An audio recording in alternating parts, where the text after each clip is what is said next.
Some things in our society and some things in our world for which I'm proud to be maladjusted. And I call upon all men of goodwill to be maladjusted to these things until the good society is realized. I must honestly say to you that I never intend to adjust myself to racial segregation and discrimination. I never intend to adjust myself to religious bigotry.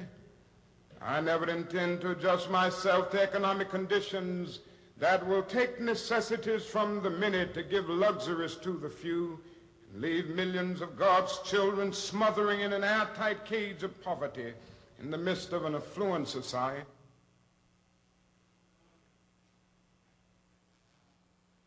This morning, I want to speak with us all about the subject of a new idea.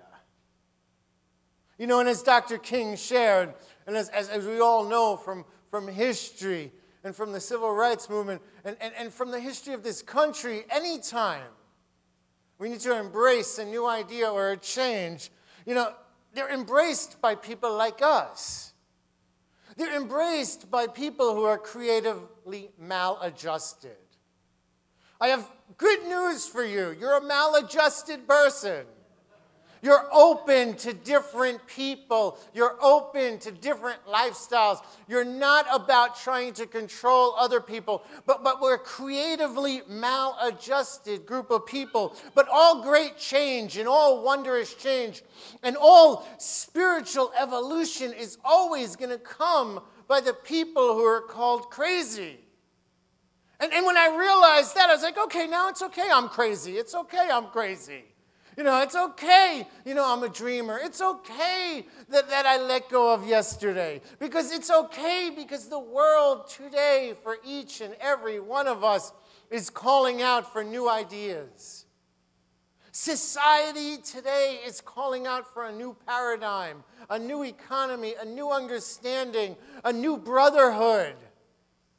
You know, and each one of us is a part of that. These new ideas, what I believe is it's calling out is God ideas are being cried out for. God ideas that are universal. God ideas that bring men and women together and don't divide them. God ideas that don't destroy but build up. And I will tell you how you know if it's a God idea in your life. If it's a God idea in your life, it will free you.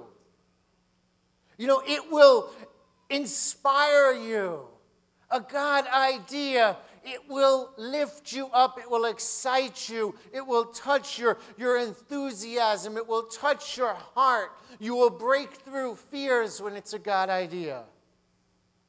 You see, when we receive new ideas that free us, I believe they come from what we understand as the universal mind of God. That divinity within us, that indwelling Christ, that still small voice that speaks to us, that secret place of the Most High in us. And when we receive these new ideas, they come right up against our fears. They come right up against our fears because every fear that we carry represents an old idea. Every fear that shows up in our life represents something from the past. Today, we all know, you know, the great fear of the American society. It's about money. The fear about money is an idea, and so many of us, and so many of the leaders, and so many of the banks, and so much in the government, and so many of the states are carrying it, that it's overflowing. It's manifesting itself everywhere we look because we're all carrying this fear. But I have good news for you in 2011. This is your year of abundant living. Fear is an idea. Lack is an idea. Well, abundance is an idea. And the fear that we carry and the fear that we express and the fear that we let control us will only continue as long as we converse with it. That is why the ancient wisdom of Job said that my fears, they have come to me 3rd chapter in the 25th verse of the oldest real written book in the Bible, Job, says, "For the thing I greatly feared has come upon me." And we all could make a list of the times we worried and obsessed and feared something, and then all of a sudden it showed up in our life. Well, I have good news for you. Our life is what we think.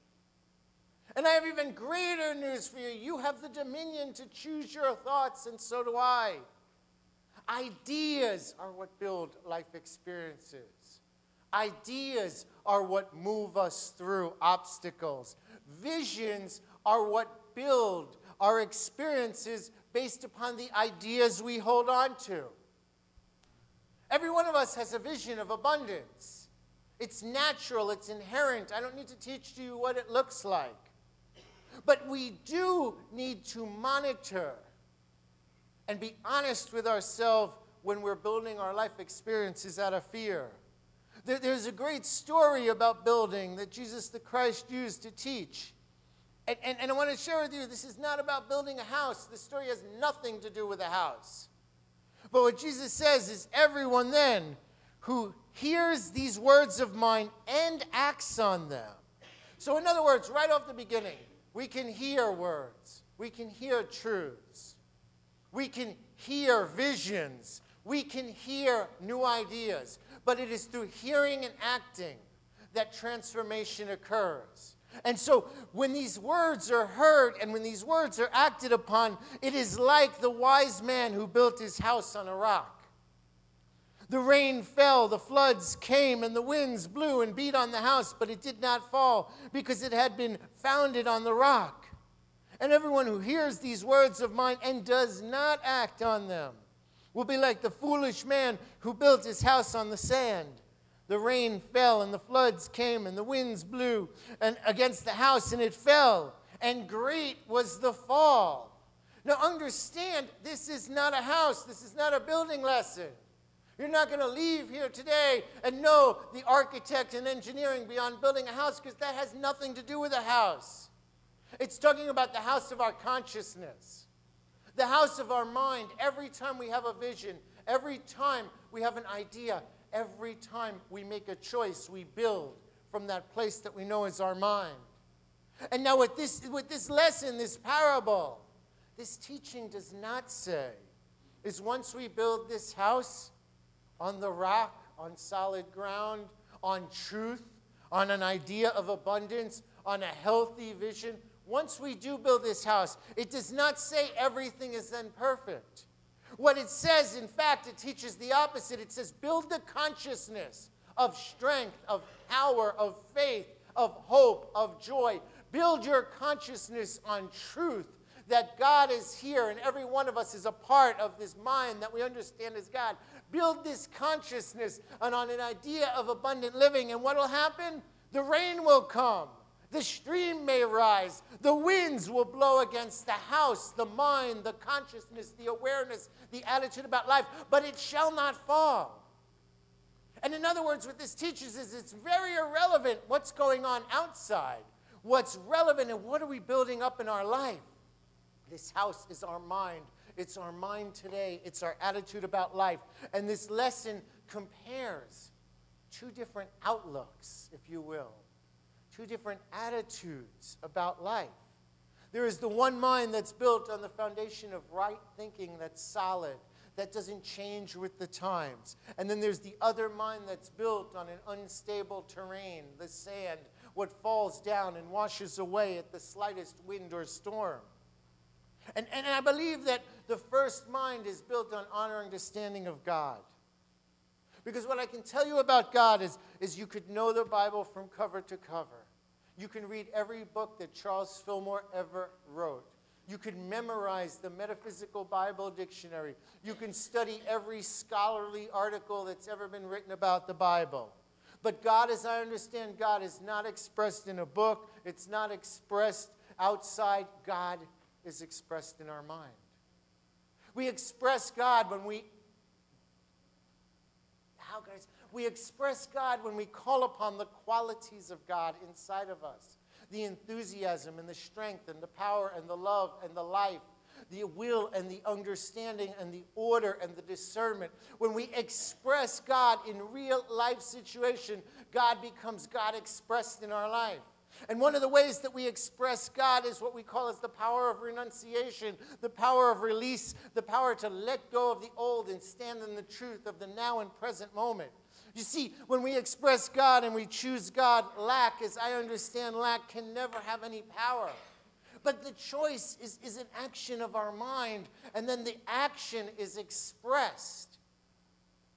Jesus Christ said that the kingdom of God is like a net. And the net was cast into the sea, and you all know a net just scoops up everything. It has no mind. It has no power to discern or choose or let go of. The net was cast into the sea, and it gathered every kind, which then was filled, and then they drew it up on the beach. And then they drew it up on the beach, and what Jesus the Christ says is they sat down. In other words, they took a moment to take an inventory, as the 12-step would call it. They took a moment to look at what's working and what's not working in our life. And they sat down, and what it says is they gathered the good into vessels, and the bad they cast away. Look how easy it is to cast away something. In fact, it uses energy to hold on to the past. It frees energy to let go of the past. You see, our mind is like that net, catching all kinds of ideas, but we have this power inside of us called the power of discrimination, or the power of discernment, or the power of judgment, however you understand it. It's our intellect, it's our mind, it's the way that we can let go of lesser ideas and embrace God ideas, gather them up, collect them, reinforce them, build them, and express them in our life. You see, God in us is always selecting between abundance and lack. God, as I understand, in us always offers us the choice of health. But if we choose and focus and worry and obsess about illness, God is going to say, okay, here you go. Your thoughts correct your life. Your thoughts create your life. God in us is love. God doesn't love us. Be clear. Man loves. Don't assign qualities of mankind to God, because Scripture says we were created in the image and likeness of God. God, by God's very nature, is love. But if we choose to swim and meditate and contemplate disorder and disharmony and conflict, then God in us will be like, here you go. This is what you ordered from the universe. And so this is my understanding of God. This is my understanding. They told me after the earlier service, they told me to take a breath, so. You see, Martin Luther King says a lot that we haven't heard of. Dr. King, he said this in 1967, and he said, each of us, we live in two realms, the within and the without. That's an exact quote. Now, within our lives is that realm of spiritual ends expressed in art and literature and religion and morality. The without of our lives is that complex of devices and mechanisms and instrumentalities by which we mean. And he says somehow in our life we must seek first the kingdom of God. He says that we need to be clear, where is our boundary? Where is our line of demarcation, he uses, between the within and the without? Because too often we let the without control the within. When in reverse, all power is within us. You see, the God ideas are in us. The mind of God can only offer abundance because God is abundance. This mind that we understand as God is not some out there experience. It's a within inspiration. And God, as I understand God, will always offer the guidance when we listen and when we let go of what doesn't work. When we let go of the lesser ideas. When we let go of what Carl Jung, I believe, calls the egoic self. The I that's not really an I. You see, old thoughts can only be let go of when we deny them the minute they show up. When they show up, say, you are not a God idea. I know where you lead. You lead to an argument. You lead to fight. You lead to disharmony. You lead to poverty in my life. No, you have no power over who I am today. You're old. And the old thoughts can be denied in only one place, in our mind. And it is this mind that I'm calling out for each one of us to check, like the net, and look what's in there and cleanse out last year's problems, last year's fears, last year's limitations, and keep the good and gather it in the vessel that we call our life. When we consistently being the highlighted word, if you will, deny the limitations that show up in our life, when we use good judgment, when we follow the truth, when we declare the truth of who we are, then we demonstrate security and riches.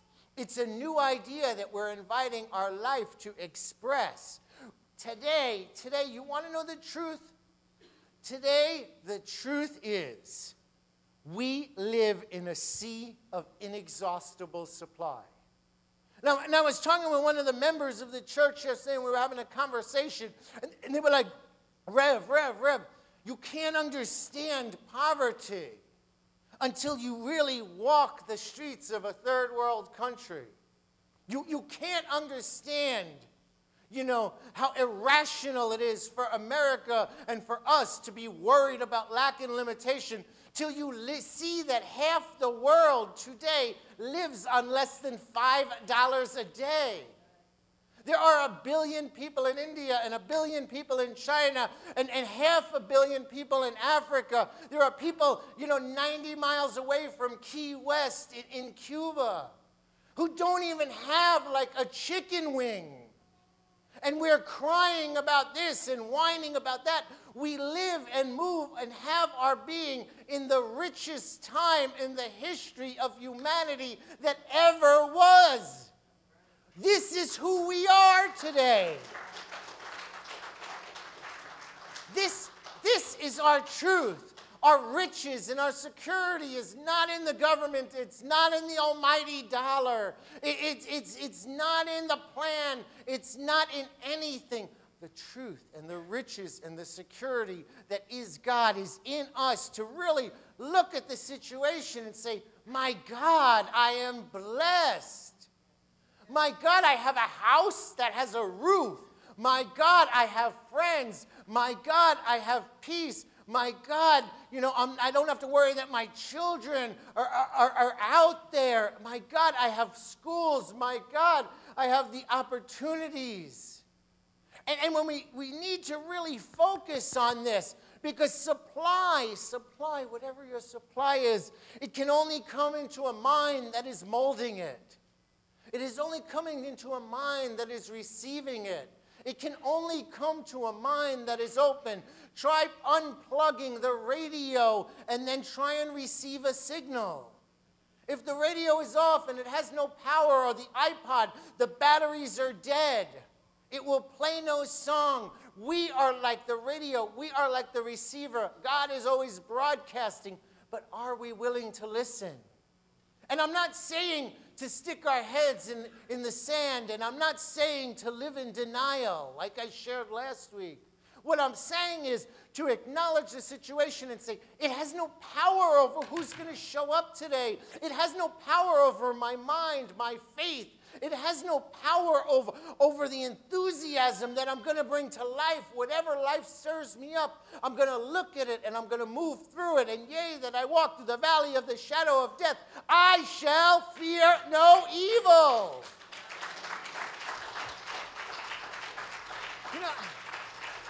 Thank you. And some people and some news stations, they're like the fish, and the fish swimming in the sea saying, where's the water? Where's the water? Have you seen it? Well, you're swimming in it, in the presence of spiritual abundance, in the presence of the richest country that the world has ever seen, in the presence of infinite opportunities. I know we've had sometimes, but opportunities are states of mind that we latch on to. In the presence of infinite abundance, we hear and we ask, and even myself, it's like, where will I get this money? How will I pay these bills? You know, I'm writing this talk. I'm sitting at the computer. I'm praying. I'm surrounded by like Dr. King and all this research on one side. And I'm surrounded by the Bible and all my Charles Fillmore on the other side. And in comes the mailman. And I'm talking about, wow, money, abundance, plenty is here today. I'm going to tell everybody on Sunday, boom, the mortgage company misdid my escrow and I have a $2,000 bill. And I was like, God, man, I won't even tell you what I said, but I was like, God, you're really testing me. You know, like, this happened on this Thursday. I'm like, no, how did you do my mortgage? You know what? I didn't even call him. I looked at the letter, I prayed about it, and I said, okay, God, I know what you're up to here. And this is my own God. I'm not talking about a big bad man in the sky. This is the Spirit that says, are you going to get up here on Sunday? Are you going to teach this to brothers and sisters in your church? And are you going to walk this? So you know what?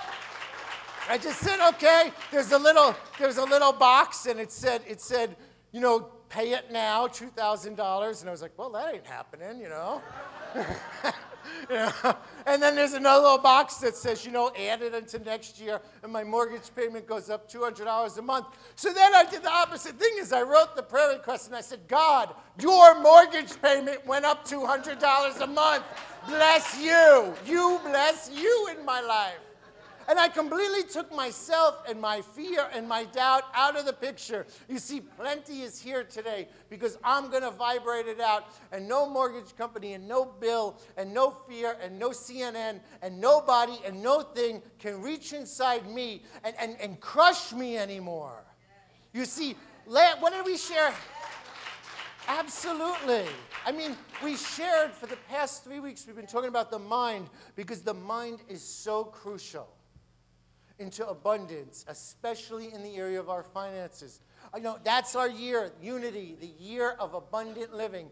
And I really have to tackle in my own mind head on this money issue. This money issue is ridiculous because money is not our God. Our God is a God of power, and there's no thing impossible to one who believes.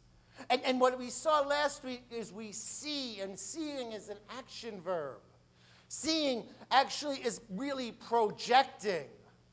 Like the projector above my head projects the image behind me. Seeing projects lack, or seeing projects richness on the screen that we call our life. And God absolutely magnifies the thoughts we hold on to. God, as I understand, God magnifies, just like with a projector above, we see lack, it will be magnified, it will show up, it will scare us, it will knock us down. But if we conceive it, then we're molding it.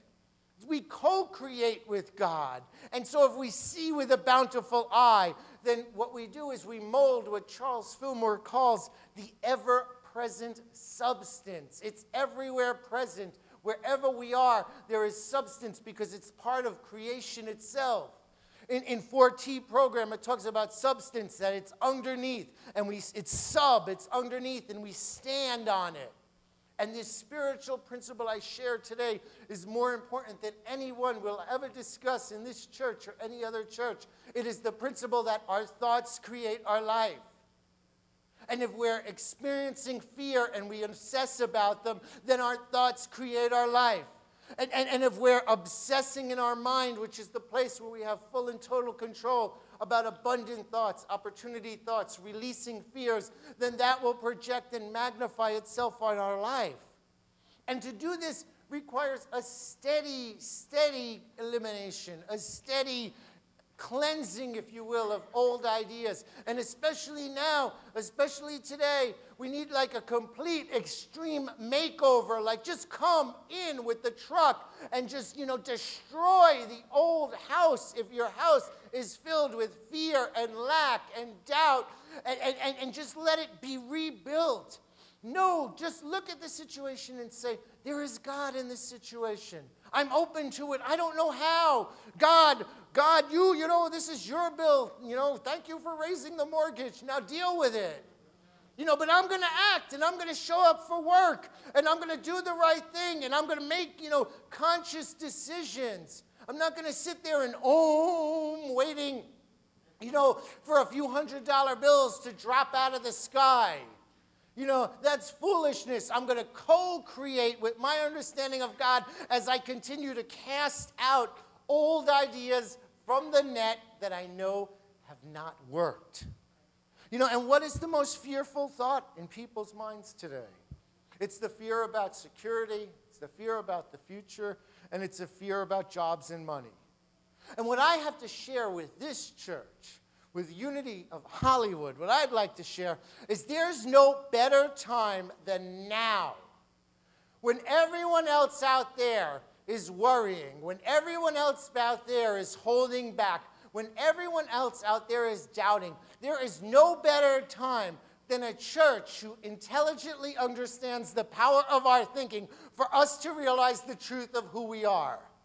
For us to look out the situation and project the truth that we are in the richest and most prosperous country during the richest and most prosperous time, and that we have food on our table, we have water coming out of the faucet, we have clothes on our back, and the rest, it's all God.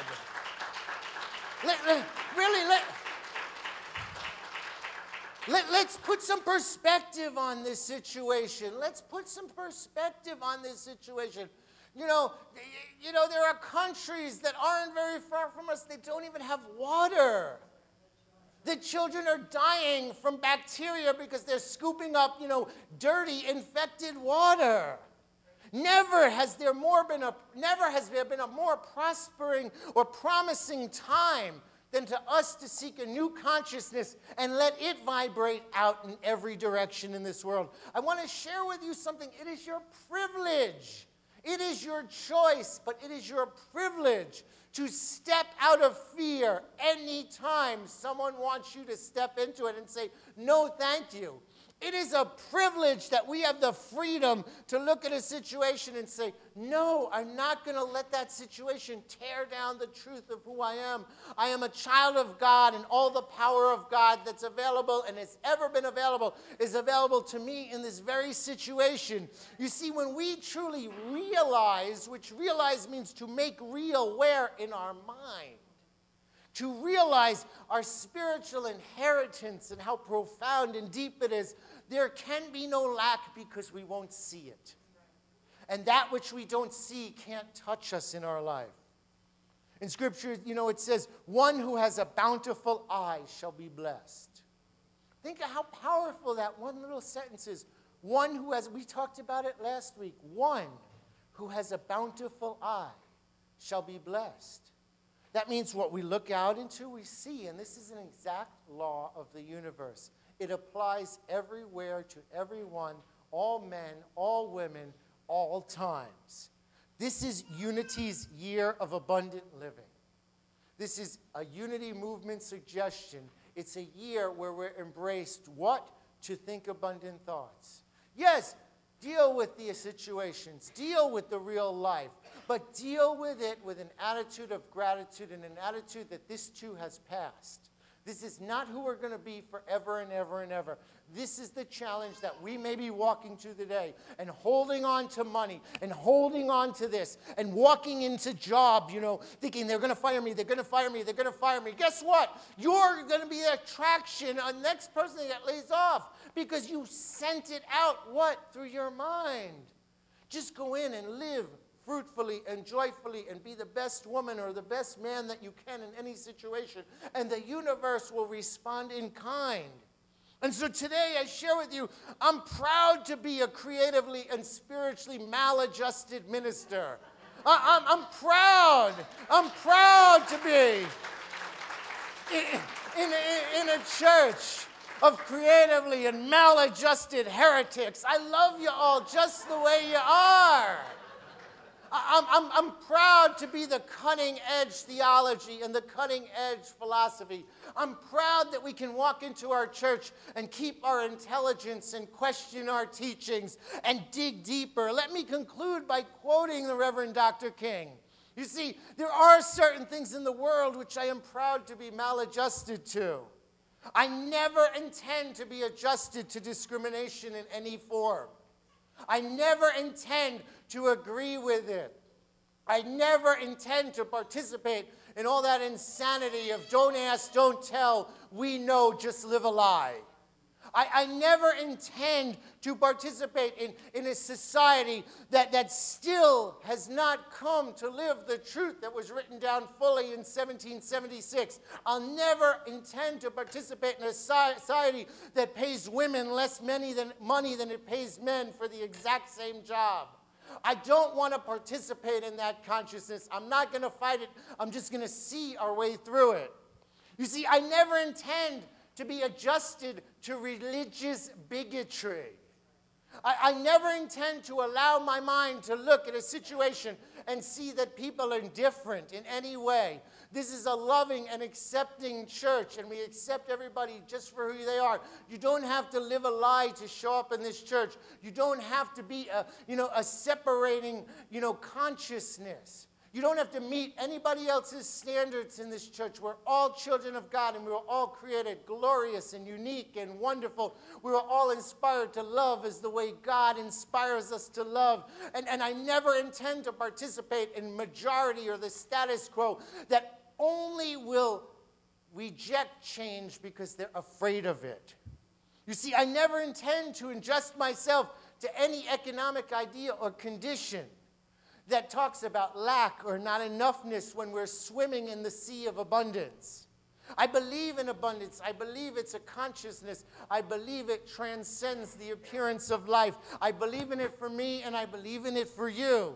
And so I'm inviting everyone today to join me with this message, to join me, and to be real clear, what do you intend to participate in? Do you intend to participate in conflict in your mind? Then it will be expressed in our life. If we intend to participate in doubt and fear and not enoughness in our mind, then it will be expressed in our life. But I'm inviting you to picture yourself now, to take a moment, to take a breath with me. I think I need another breath. Everyone, let's take a breath. To take a breath and picture yourself in the future. A few weeks, a few days, a few months. Picture yourself in a few years. See the person you are. See what you are doing. See who you are with. What have you accomplished? See what is important to you in that future.